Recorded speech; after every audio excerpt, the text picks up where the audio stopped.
The morning started off with some a little bit hotter than expected inflation data, and the market kind of had basically it was kind of a little bit of profit taking. But then at the very end of the day, going into tomorrow morning's CPI data, we had a nice rally up to the highs of the day. We closed right at the highs of the day on the S&P. Following up on yesterday, where we did not close at the highs, and the 2 days before that. Is this rally enough now to change the trend, right? We've been looking for signals that this trend, which has been to the downside, has actually changed, and now we're actually reversing back up. It ultimately produces a pullback and not a correction on the S&P, and we're raring to go. So we're going to take a look at that and see what are the signals telling us. Do we have them? Do we not have them? Have we had any other periods what we kind of look like where we do right now, and what did the market do in reaction to that? So I'm going to show you all of that and kind of show you what's really been driving the price action, especially over the last few days in light of the conflict in the Middle East, and the market's reaction, especially the bond market's reaction to that, and the impact that that's had on some of these others. It was mainly kind of a profit taking, but we'll see whether it's enough, right? So we'll take a look at all of that, and then our trade idea is a stock that's kind of like what we want to see in the markets, and we'll trade it like we want to trade the S&P when it turns bullish. So let's go ahead and get started. Today is Wednesday, October the 11th, 2023. This is the Market Outlook from MarketScholars.com. My name is David Settle. All right, before we get going, I invite you to subscribe to our YouTube channel. This icon here, the red subscribe button down below. Click the thumbs up icon to like our video. Comment on anything that stood out to you today. Join our website at MarketScholars.com for free. Follow me on Twitter for more content between the videos, and join our Market Outlook Facebook group that we've created. All right, if you're watching us on our blog, check out some of these other things over here on the right, including our Market Outlook live video I do at 3:30 Eastern Time before the market closes. Come down to the bottom, click this heart. It opens up this tab. Hit that like button there. Same thing here. Click this thumbs up icon. It opens up this tab. Hit that like button there. Again, that really helps us out a lot by getting our content out to all of our followers on those platforms. That's why we always ask for it every day. Our goal is to get to 100 on likes. We dropped back down a little bit here after being in the 90s before. So thank you, those who do like these day in and day out. Those who don't, you can do it right now while you're watching with one or two really easy clicks. All right, let's start off taking a look at the S&P 500 with the market forecast indicator. As you can see, we have light green shading now. We've had it for a couple of days here. The intermediate line is easily above the 20th percentile. It's actually slightly below its market sentiment line, but just barely. So really good opportunity for the intermediate line to cross above market sentiment. When they're both between 20 and 80 like that, that's a really good signal to get it to cross above. As you can see on some of these others, it's usually a good sign, a confirmation at least, that the trend is beginning. Now, granted, over here, you had dark green shading and a green line when it crossed above. When it crossed over here, you had dark green shading and a green line. And when it crossed over here, you at least had a bear tag. And that's kind of how close we are right now to a bear tag. Remember, all we need for a bear tag is light green shading and a yellow line, which would mean light green shading is the intermediate lines rising, but not quite above 50 yet. That's most likely going to be the case tomorrow. And it also has to close above the moving average. So that did not occur today, so hence no bear tag on the S&P. But that's how, that's typically how these bullish intermediate runs start. They start with these bear tags up to the upside. Obviously, they can also signal reversals and continuations of the bearish trend like we just recently saw. And that's kind of what we saw in 2022 as well, when you had the bear tag here that continued the decline, and the other two bear tags starting brief intermediate rallies to the upside. So it appears that we're headed towards a bear tag now with a intermediate line cross, and still no, just like we had over here, still no dark green shading and a green line. That's kind of was one indication, at least then, just like it was kind of over here as well, of the likelihood of it starting a new intermediate rally or not, because it doesn't look like we're anywhere close to dark green shade. I mean, we have to get above the moving average by like 2.5% or more to get that intermediate, to get the moving average to turn around and start heading up again. So we might get that bear tag tomorrow, and we might get that bullish cross, but it might not occur. Most likely won't occur with dark green shading and a green line.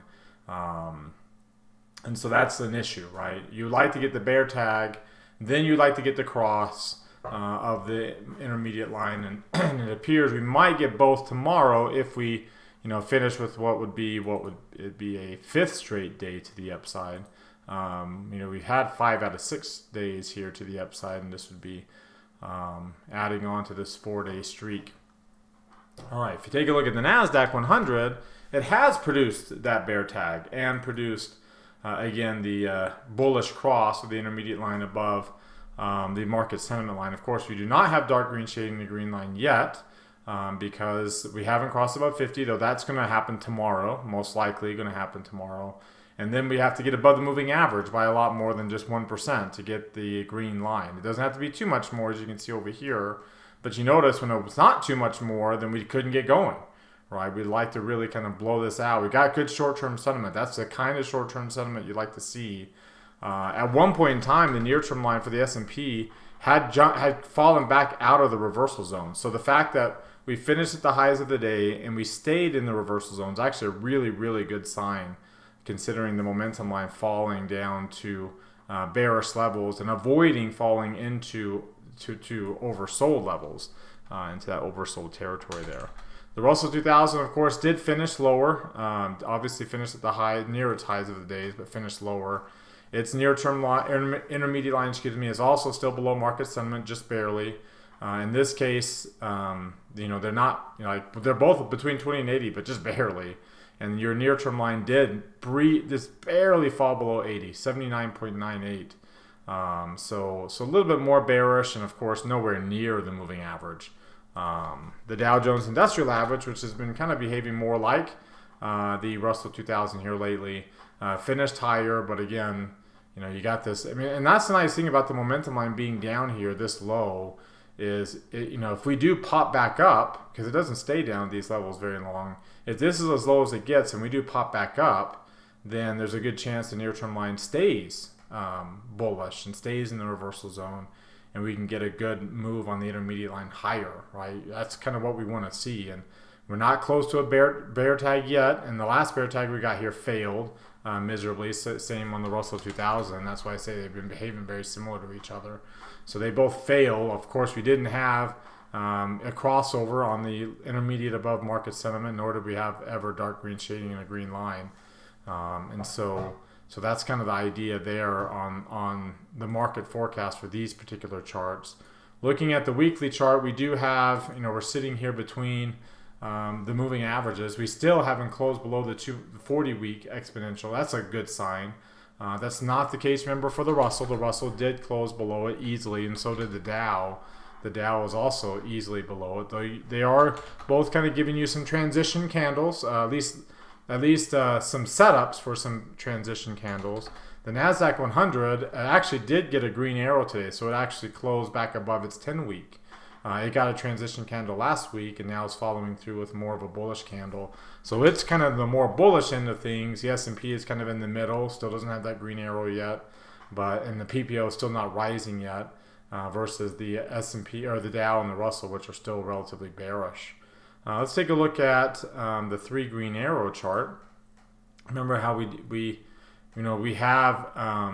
have green arrows now across the board. Nothing has 3 red arrows anymore. In fact, the NASDAQ is the one that's got 3 green arrows. And yesterday it actually had a green line. Again, it's not bullish enough to keep it green. We're not high enough above it to keep it green. It's a matter of, in this case, 30-day average. So it's a matter of like 30 days ago, you got this kind of weird candle here.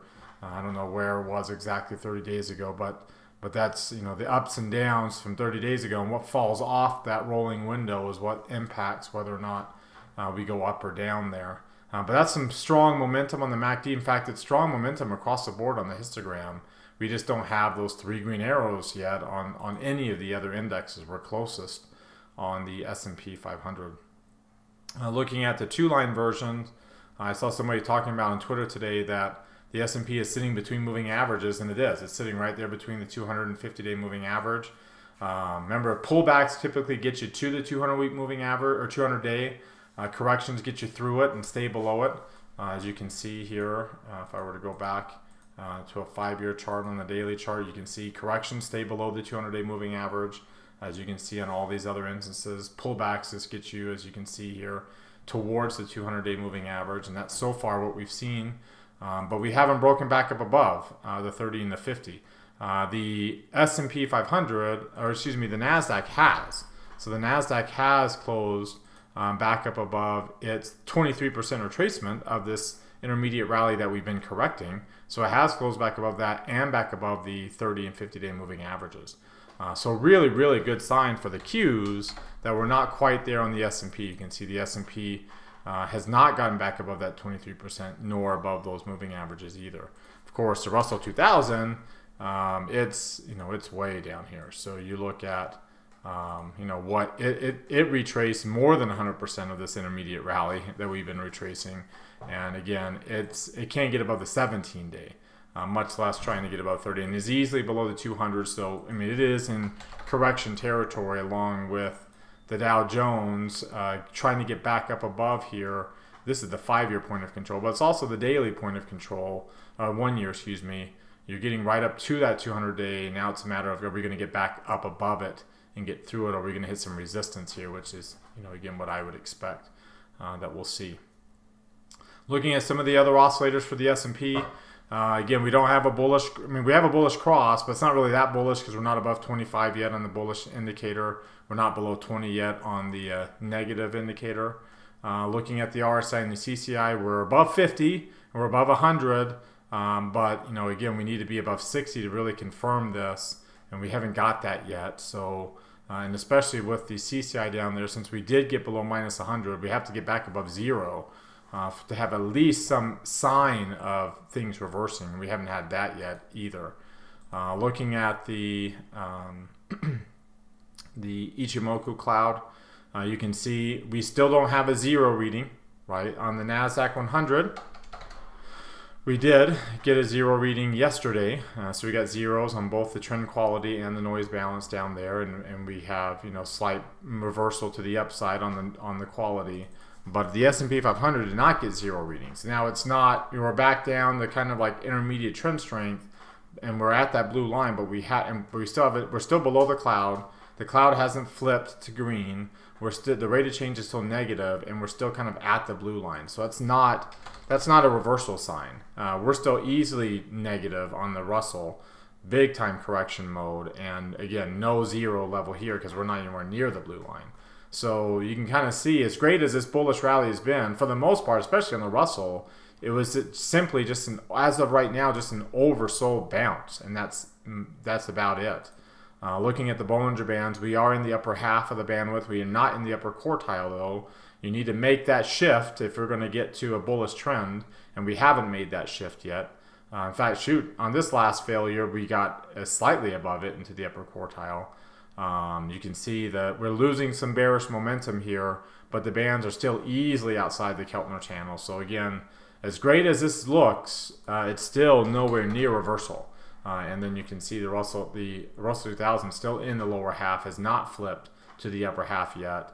And you can see the bands are still easily outside the Keltner channels there too. So no signals yet that things have turned. We are, though, have the potential for things to turn positive. It was an inside day today, closing at the highs and near that midpoint here. If you take a look at this chart, the negative rate, basically the 4-week low point, you can see has moved far enough over here to the left that the negative indicator on the Arun is below 70, and that's, again, first indication. We are set up now for a bullish breakout unless we get a new 4-week low. I'm of the opinion we'll get a new 4-week low point before we'll get a new 4-week high point, and which means that the red line will hit 100 before the green line hits 100. But we are, that would be a failure of this pattern that's setting up. The expectation of this pattern is that we would get a new 4-week high point. We have to continue to push higher to the upside. We need to get out of this 4-week value area and bust up here where there's just very little volume.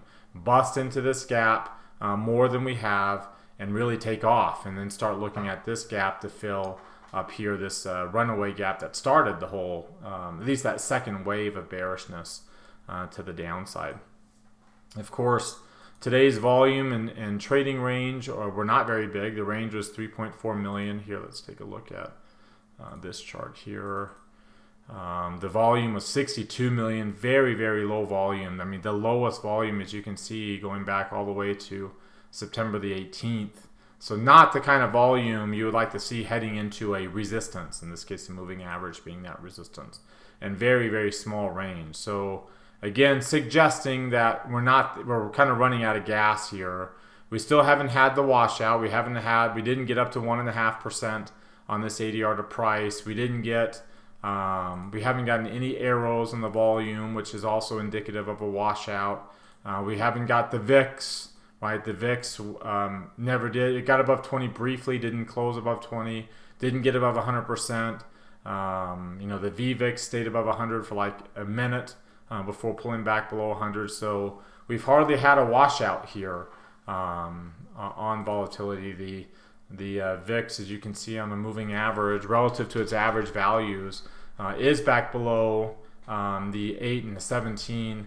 And looking at that 50 and 30-day average, back below the 200-day, but you can see here from a weekly standpoint, the 8 and 17 are flirting with crossing above the 30. Like we are flirting with a new regime change where volatility is actually above the 30-week moving average instead of below it, and flirting with basically a correction.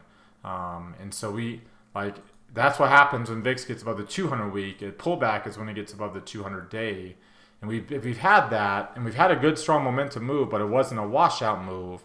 As again, you saw how high the VVIX did not get, and how high the VIX 3M got, and what kept that ratio down. That ratio, when we wash out, this ratio hits at least 100, even in low volatility environments where we don't get above 20.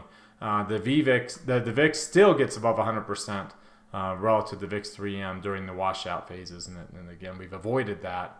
We've actually avoided that for a good chunk of this year. Like even in March. In March, we flirted with getting above 100%. We never did close above it, and we're even less volatile now than we were then. All right, now let's take a look at what's driving this price action. You can kind of see, bonds and real estate were the biggest losers over the past 3 months. Commodities and the dollar were kind of three of the biggest winners.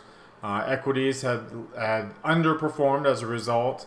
That's been slowly changing over the last few days. So when you look at bonds really rising hard, TLT up 2% today alone. Real estate also up almost 2%. You can see that equities, especially the Qs, IWM did not benefit from this rally, and you can see that commodities are really languishing there.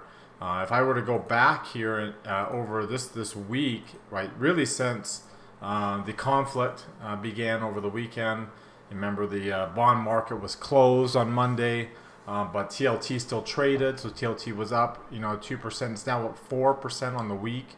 One of your bigger weeks for TLT. If I were to take a look at this chart here, and let's pull up this daily moves, and we'll go to TLT. So you can see we've had 2% days or higher out of 3, with a small down day in between. If you take a look at the week, we are up 4% on the week. You can see one of your bigger weeks that we've had in a long time. Not the only positive week we've had, but one of your bigger weeks that we've had in a very, very long time here, going back to the very beginning of the year, where TLT rallied over 5.5% in 1 week. But you can see, unlike that period where we were down, over here we were down, 1, 2, 3, 4, 5, 6, 7, 8 weeks in a row before you had 1, 2, 3, 4, 5 out of 6 to the upside. We've had lots of streaks, 1, 2, 3, 5, 8 out of 9 stretch there in early 2022. And so now we've had 1, 2, 3, 4, 5, 6, 10 out of 11 weeks to the downside, with a small week, just a barely more than 1% week to the upside in between. So you're going to get a move like this, right? You're going to get, a gap up to the upside with what happened over the weekend, and then what's actually still happening, but what started over the weekend, and and then this rally up to the. I mean, it's a really really good move. Like I said, it's had its impact on equity markets, but it goes to show just how oversold it was. Because I mean, look at that. I mean, we're still like barely at the 17-day moving average. Like we still haven't cleared any of these. We're still way below the value area, way below the 200-day moving average. So we're like, and when you look at just how far below the 200-day moving average we are, it's not as far as it was during 2022. There were some periods, and you can see this is kind of what you like to see when you're washing out. Even over here, when you're washing out on the S&P 500, you like to see those kind of those red arrows, those black arrows, excuse me, that we've had above average volume. But again, you look, we're 15% or more below the 200-day moving average. That goes back to kind of how far it was kind of in these early stages of the correction of 2022. So pretty significantly a low downside, but of course, setting up a divergent low point. We talked about that for quite a while for most of this year. That the potential for a divergent low point to form. Yeah, let's go back to a normal. Let's go back to a normal MACD, and then you can see that you can really see that divergent low point. See that MACD there. The histogram's already turning higher. Good strong week here this week. Again, like I said, the biggest week we've had since the first week. And then that didn't really turn things around. So we've had some up weeks. We just can't get it turned around. And again, that goes to show just how far below the 17-week moving average we were. That was a pretty deep level for how far below that we were. Right there at about 12%. So another period of time where we had the red dot, which means that we were in the teens. That's a pretty significant low point. But even on this chart, a divergent low point with that last low that we saw when we were 15% below the moving average, and obviously a much lower low. So that sets you up for a move back up here to this 23% retracement, right? Because that's the high point in between the two divergent lows. And then, of course, a change in trend when you get above it. And if we were to get above that level, we'd be well above the 50-day moving average, or 50-week moving average. By the time we got above there, we'd be way up here, flirting with getting up to 107. I mean, that would be a significant change. Big time drop in yields. I don't think, and I could be wrong, but if we are trading back at 107 on TLT, like that normal correlation, at least the recent correlation that TLT's had with equities, that recently strong positive correlation, will most likely not persist, right? More than likely, if we're back at that level, it will be because of a broader risk aversion trade, seeking treasuries, especially oversold treasuries, as a safety trade. And this very, very strong positive correlation will start to work its way back towards, its normal negative correlation there. And you can see the seasonality for bonds is still actually pretty weak going into kind of mid-November. So that's something to keep an eye on as well. Of course, the other main driver of equities besides bonds is the dollar. The dollar has been pulling back, but again, just a pullback, right? Just down to the 30-day moving average. Very, very typical. Nothing. Not even a correction. You got light pink shading. Of course, the intermediate line is crossed below its market sentiment, but it's still in bullish territory. You got oversold short-term sentiment. Now the question is, are we going to bounce off of this and just go up to new highs? As I would expect that we will. You can see, like I said, we just started dark green shading green line on the weekly chart. This is actually a very bullish signal right here. Long upper shadow last week, but this signal on the market forecast is a very bullish signal where you get a strong posture, an oversold momentum line, and then the near-term line in bullish territory. So something like this, right? This pattern, very similar to this pattern. We were pretty bullish there too, and after that pattern, we had 4 or 5 weeks in a row to the upside. So we'll see if that plays out. It's especially, sometimes it actually works out when both lines get into the reversal zone. It's preferred that the near-term line doesn't, It's preferred that it stay kind of just like this. So this is actually setting up, and the week's not over, but this is setting up for a renewed bounce on the dollar starting next week if that momentum line bounces back out of this territory like you expect it would. Looking at the really quickly at the breadth of today's move and really all the moves the breadth of this recent move that we've been getting. We did get above 35 today, so that's a positive development. Almost up to 40. We are almost back above the minus 500 level. So really, really important that that persists. This breadth gets back, because we did get close. We got to 36 on that day, only for it to fail. So we can't see a failure here. We need to see this really kind of take off, get up, to higher levels, so we can kind of get a thrust, momentum thrust move to the upside, and really cement this change. Same thing with the money flow. The money flow is barely above 50. We got above 50 over here and we failed. We need to do more than that. We need to get above 60, get closer up here, and then that will really cement the change, right? You have a strong flow, money flow there, and really get up to the upside. So the other thing, we look at from a breadth standpoint is, let's see here, it's going to be right here, is that the number of stocks above the 50-day moving average. Let's pull that up. It did get up above the 150 mark, right? That's a good sign.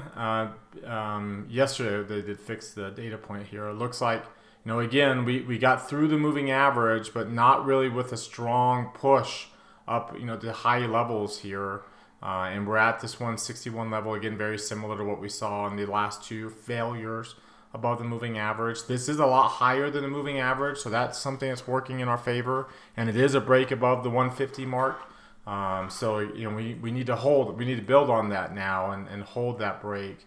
You can see the 200-day is kind of doing what it did. The number of stocks above the 200-day is doing what it did back here too. And so again, we're kind of at that cusp right now. I expect there will be a failure. The failures are the anomalies, right? The expectations. The odds are that we'll bounce back up. There's the failures like this are lower odds, but these patterns I've been showing you suggest to me at least that this will be one of those lower odd failure times where we don't get back above the moving average, we don't turn things around, and we roll back over. And the breadth is one of those signs. The new highs and new lows is above its moving average. It's not above zero yet, right? So we're still not able to get very positive on this to really signify, like the last couple moves off of intermediate lows where it did turn positive. We still don't have the good breadth that says, okay, here we go. In fact, it's actually the opposite, right? The Qs hit a new all-time high against IWM, which is again a reflection of very weak breadth, that the Qs continue with very negative correlation to have an all-time high. Like, it's one thing for this to be going up to all-time highs with positive correlation, because that means that we're bullish. It's quite the other thing for it to be going to all-time highs with a very strong negative correlation, because again, that's not what you want to see, because it's going to return back to a positive correlation. That's what this does. And when it does, are they both going to fall, the ratio and the S&P, are they both going to rise? And considering how overbought, strongly overbought it already is, with a lot of these indicators, oscillators pointing to more of a downside, more risk to the downside than the upside, then that would be the expectations that both these oscillate as the correlation turns positive. Both of these, the ratio and the S&P, will actually turn lower. And you can see that reflected too in the sector performance. Let's take a look at the sector performance here. You can see there. Let's look at this first. We'll go to today alone to see how today, and then we'll look at the week so far. And again, utilities and real estate. Now you do have XLK and XLC outperforming, the S&P XLY kind of lagging behind, some other cyclical areas lagging behind, including energy here. If I go back out to now the full beginning of this week, and you can see that's not risk on to have utilities and real estate rallying so much. And again, we know why, because yields are falling. But you want XLK and XLY to be leading the market. I mean, that's the, they're the bellwethers. They're the market cap leaders. They're the economic leaders for that matter. They're the companies that are kind of driving a lot of the AI mania and everything else involved. So we don't want leadership coming from the oversold areas. Now, granted, typically when markets bounce, the areas that are most oversold bounce. But we don't necessarily that's not the greatest leadership. In fact, you could argue that it's actually very, very poor leadership, which is why the Qs are at all-time highs versus IWM, and that again suggests that maybe we're not. I mean, nearly as. But I mean, XLC is looking good, dark green shading, green line, but nothing else is. Everything is light green shading in a red line, and XLP is the worst. So it actually, I mean, we're still not breaking through. XLK has broken through a little bit, but actually, I mean, again, getting a bear tag there, we need to see that it doesn't fail, that we build off of that bear tag and keep going. All right, and that brings us to our trade idea of the day. I'm going to take a look at Okta in this technology space. You can see, like XLC and almost like XLK, you are bouncing up off of it. We haven't had nearly the correction. In fact, you've had this a little pullback, and now we've bounced back up. The intermediate lines crossed back above market sentiment. Like, this is what we want to see from the S&P 500. Dark green shading and green line, intermediate line crossing back up above. A bull tag that in this case worked as a reversal bull tag to the upside. This is kind of what we want to see from the S&P. It's got a great chart here on the weekly chart. We had some bearish candles. We're back to being bullish. We still got a golden cross. It's just new still. So, I mean, this is good, right? We'd like to see this. You look at the 3 green arrow chart. We have 3 green arrows. We've continued to build on those 3 green arrows, which is a good sign. Looking at the 2-line version of those, you can see we're well above the 50 and 200-day moving averages, well above the value area, breaking out, or well above the point of control, breaking out of the value area there. You got a strong pattern on the DMI, breaking above 30 and below 20 on the negative indicator. Looking at the RSI and the CCI, you can see that we are breaking above 60. Again, what we want to see from the S&P, easily above 200 down there on the CCI on the daily, and we've been, we broke above positive 100 a few weeks ago, and we're still up there. So I mean, this is exactly what we want to see here from an Ichimoku cloud standpoint. We are above the cloud. The cloud is green. We're above it. It's still green. It's plotted to 26 days forward. We have a positive rate of change. We don't even have a trend developed yet, but we're headed in that direction because we're clearly moving in that way. And then, of course, your Bollinger Bands and your Keltner channels, you could probably presume that we did close above the upper Bollinger Band and the upper Keltner channel. So a good breakout pattern, and you can see that negative momentum shifting potentially through this red gate towards positive momentum. I mean, this would be. If this were the S&P 500, we'd be backing up the truck, right? This is exactly what we want to see. Considering the lack, the S&P 500's doesn't have the most bullish pattern, then I don't want to be too aggressively bullish on this. So what we decided to do is come over here and do a long call vertical spread, buy the at the money strike, sell 1 strike away. You can see depending upon where we get filled in at here. You can kind of see what this will do. Gives me about a 1-to-1 reward to risk ratio. Whenever we position size, here, let me get rid of, there's the trade right there. So we position size so we end up getting a little bit better reward than what we normally do on a bull put spread, which is right around that 300 to 400 area. So we get a little bit better reward there, but with half the risk that we normally take to be able to get it. So I like this setup. The break even is right where we're at, so we don't have to get up above. We have to get up above 90. That's not very far away, and we can get, like I said, a good reward for the amount of risk that we're taking in this trade. All right, well, that does it for today. You've heard from me now. Now I want to hear from you. Use that link popping out in the top right corner of your screen. That takes you to our Market Outlook forum. Open up any new thread there with any questions or comments you have. Reply to anybody else's thread, and let's keep this conversation going in between videos. Again, thank you very much for watching. Remember to subscribe to our YouTube channel. Hit that thumbs up icon. Comment on the video. Join us at marketscholars.com for free. Follow and like us on Twitter and Facebook as well. Have a great rest of your Wednesday night, everybody, and we'll see you all next time.